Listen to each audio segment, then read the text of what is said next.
Assalamualaikum warahmatullahi wabarakatuh. Ibu-ibu dan bapak-bapak yang dirahmati Allah, alhamdulillah di siang hari ini kita masih diberi kesempatan untuk berjumpa dalam keadaan sehat walafiat dan dalam keadaan menunaikan ibadah puasa. Dan saya pun mohon maaf yang sebesar-besarnya atas keterlambatan saya. Tapi alhamdulillah Allah pun masih berkenan untuk menakdirkan kita berjumpa. Karenanya mari kita ungkapkan puji dan syukur kita kehadapan Allah Subhanahu wa taala atas semua limpahan rahmat, hidayah serta nikmat-nikmatnya.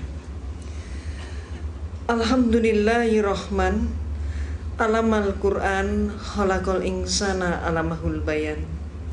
Ashadu alla ilaha illallahul wahidul qahar, al-azizul ghafar, mukawwirul laili ala nahar.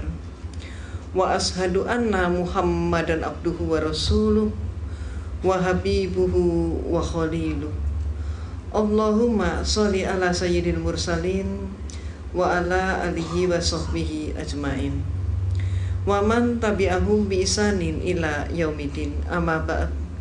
Qala Allah Ta'ala fi kitabihil karim, a'udzu billahi minasyaitonir rajim.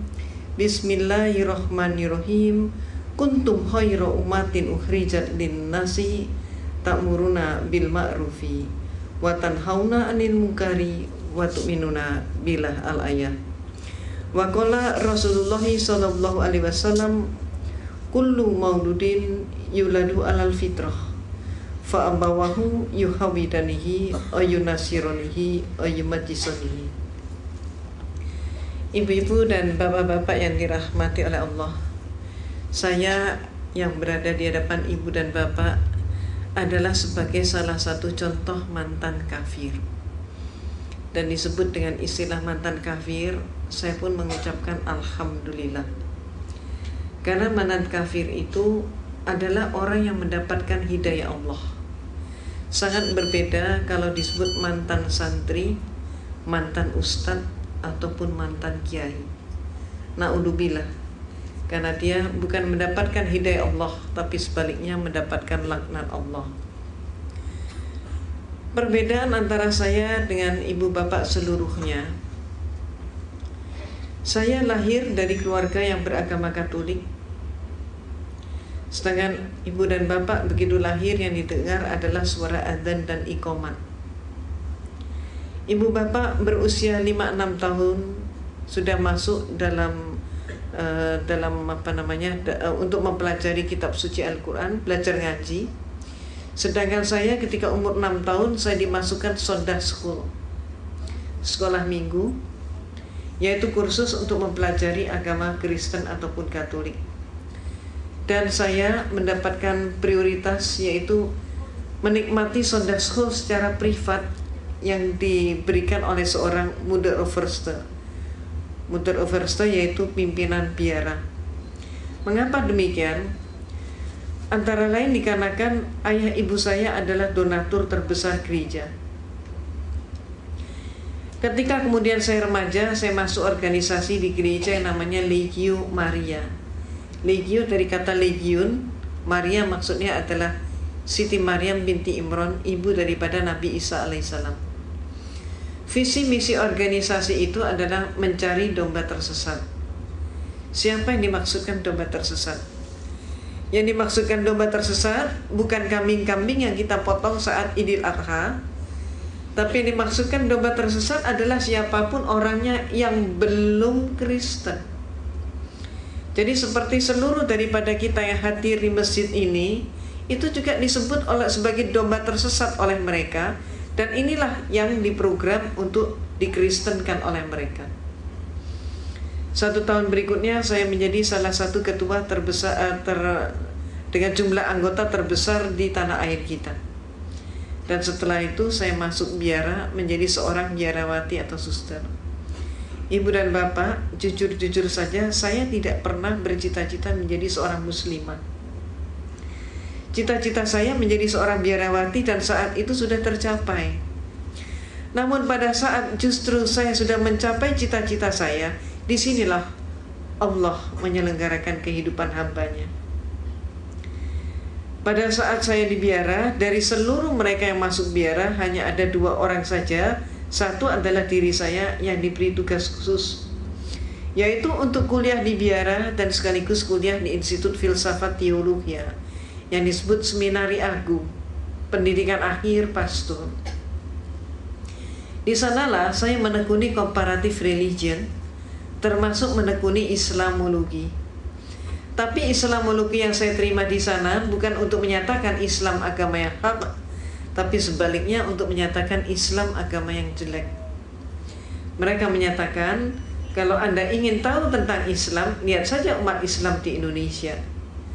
Maka di Indonesia ini orang yang melarat agamanya apa? Islam. Yang bodoh agamanya apa? Islam. Yang kumuh di bantaran sungai agamanya apa? Islam. Yang kehilangan sandal sepatu hari Jumat siapa? Islam. Yang gak mau bersatu, bercerai-berai terus siapa? Islam.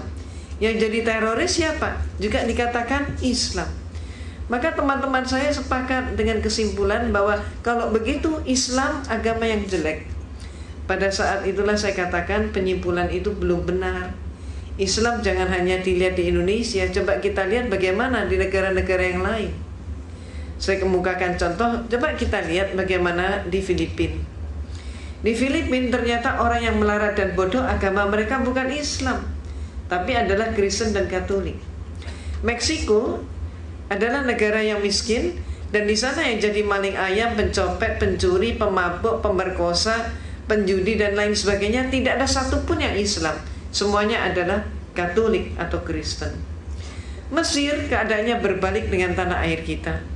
Kalau di Indonesia kita berbicara tentang pembantu rumah tangga dan dikatakan beragama Islam, majikannya banyak yang non-Islam. Tapi kalau di Mesir terbalik.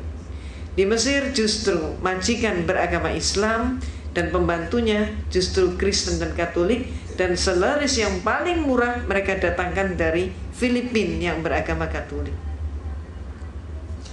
Irlandia adalah sebuah negara yang tidak pernah selesai dengan konflik internal antara selatan dan utara. Dan yang konflik itu tidak melibatkan seorang pun yang Islam. Semuanya yang konflik adalah orang Protestan dengan orang Katolik. Mereka itulah yang saling membantai dan saling membunuh.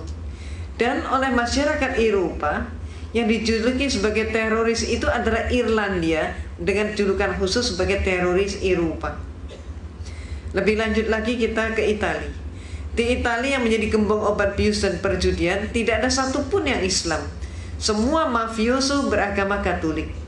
Maka saya katakan kepada dosen saya, Pater, sebutannya Pater atau Pastor, saya katakan Pater, tidak terbukti bahwa Islam jelek. Maka saya kemudian mengajukan solusi sekaligus usul, minta izin untuk mempelajari Islam dari sumbernya sendiri. Izin diberikan, tapi dengan satu instruksi, mencari kelemahan Islam. Inilah untuk pertama kali saya berkenalan dengan Islam. Pertama kali saya ngaji, saat itu saya masih di biara dengan kapasitas sebagai seorang biarawati.